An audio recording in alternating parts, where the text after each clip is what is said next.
Ciao a tutti e benvenuti sul mio canale, lo spazio in cui ricostruiamo con cura i retroscena del mondo dello spettacolo senza affidarci solo ai titoli gridati. Se apprezzate questo tipo di approfondimenti, ricordate di mettere mi piace, iscrivervi e, se volete sostenere il progetto in modo concreto, cliccare su Unisciti.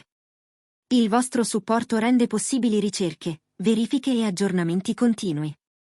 Oggi parliamo di una vicenda che sta infiammando la conversazione online, le presunte immagini di fidanzamento tra Mahsine Marabet e Cenk Torun.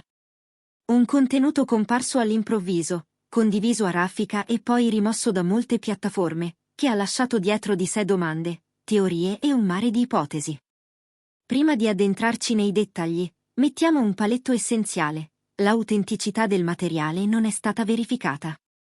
Non ci sono conferme ufficiali né da parte dei diretti interessati né dai rispettivi uffici stampa. Ed è proprio questa assenza di conferme, più del video in sé, ad aver alimentato la curiosità. Ma procediamo con ordine, perché la cronologia degli eventi, in casi come questo, è tutto. Secondo la ricostruzione più condivisa, nelle ultime settimane Mahsine Marabet, modella dalla forte presenza internazionale, era stata vista a Istanbul per alcuni shooting. In parallelo, Cenk Torun, attore amato dal grande pubblico, stava ultimando letture e incontri per nuovi progetti.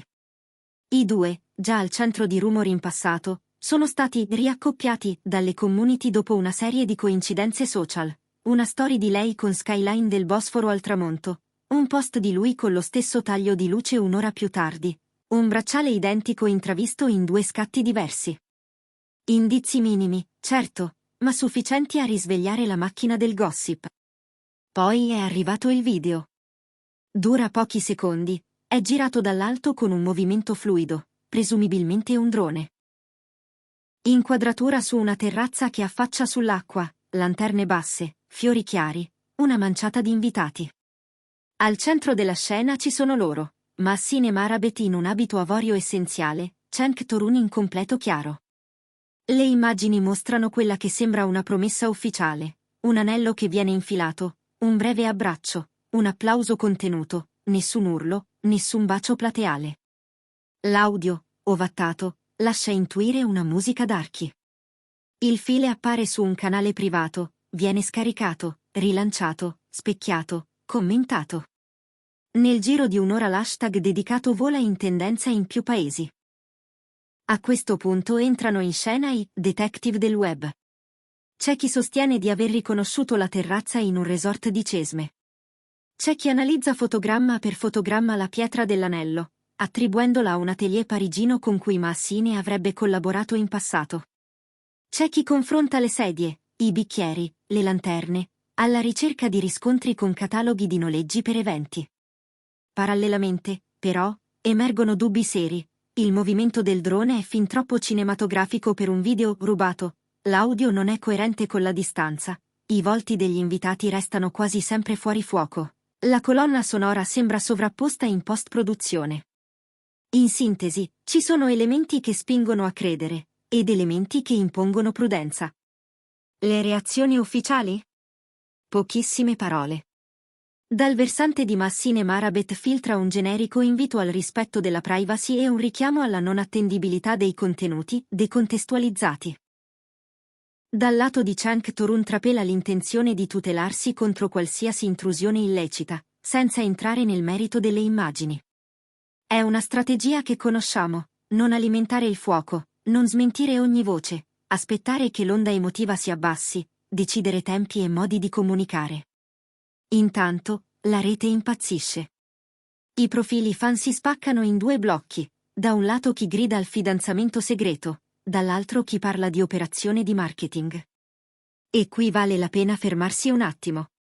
Perché il confine tra vita privata e narrazione promozionale è diventato sottilissimo. Un brand di gioielleria potrebbe trarre vantaggio da un'aura di mistero.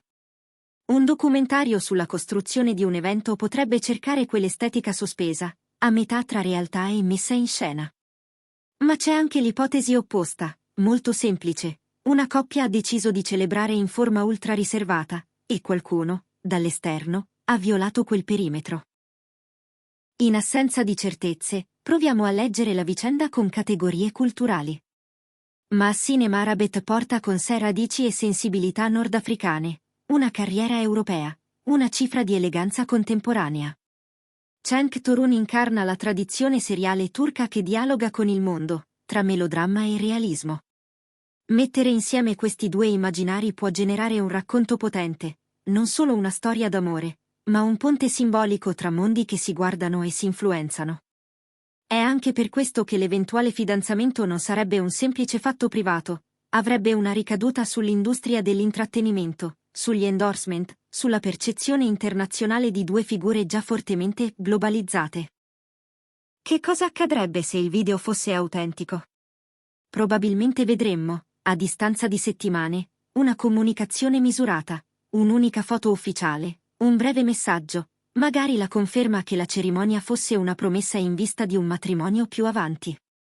Progetti professionali verrebbero ritarati per conciliare agende, si parlerebbe di set compatibili con una vita privata protetta, di uscite pubbliche selezionate. Non esploderebbe un fiume di contenuti, si aprirebbe una stagione di curata discrezione. E se invece si rivelasse una messa in scena? Resterebbe comunque un caso di studio sul potere dello storytelling visivo nell'era della sovrapposizione tra reale e promozionale. Avremmo imparato qualcosa su come si crea un'attenzione globale con pochi secondi di immagini e un'aura di incertezza. E saremmo costretti a chiederci, ancora una volta, quanto siamo disposti a farci guidare dai nostri desideri di vedere confermate le storie che amiamo, anche a costo di colmare i vuoti con la fantasia. Un aspetto utile, al di là del sì o del no, è la gestione del consenso. Che le immagini siano vere o false, c'è un tema: quando un momento è privato, chi decide se diventa pubblico? Chi invita, chi organizza, chi riprende, chi rilancia? La velocità con cui il file è stato scaricato, copiato e ripubblicato dimostra che oggi il controllo è un'illusione. E allo stesso tempo ricorda che il pubblico può fare la differenza, si può scegliere di non condividere contenuti ottenuti senza permesso. È una scelta controcorrente, certo, ma è anche un segnale di maturità collettiva. Torniamo ai protagonisti. Massine MaraBet continua a essere un'icona di stile con un profilo professionale internazionale, campagne, editoriali, passerelle. La sua immagine è costruita su misura, senza eccessi, con un equilibrio di sobrietà e presenza. Cenk Torun, dal canto suo, attraversa una fase di riassestamento creativo, con la volontà di scegliere ruoli che sappiano parlare tanto al pubblico domestico quanto a quello estero. Qualunque sia la verità dietro il video, entrambi hanno tutto da guadagnare da una gestione lenta e consapevole della comunicazione: meno post, più contenuto, meno reazioni, più decisioni. Nelle prossime settimane ci sono due variabili da osservare per capire dove andrà la storia. La prima è la traccia legale. Se compariranno diffide o richieste formali di rimozione, vorrà dire che i diretti interessati considerano quel materiale un'invasione e non vogliono che circoli. La seconda è la traccia narrativa, un'eventuale scelta di condividere un singolo scatto ufficiale, una frase breve, un'immagine simbolica. In entrambi i casi, la direzione sarà chiara, o il riparo, o la condivisione controllata. Non esistono vie di mezzo quando il clamore è così alto.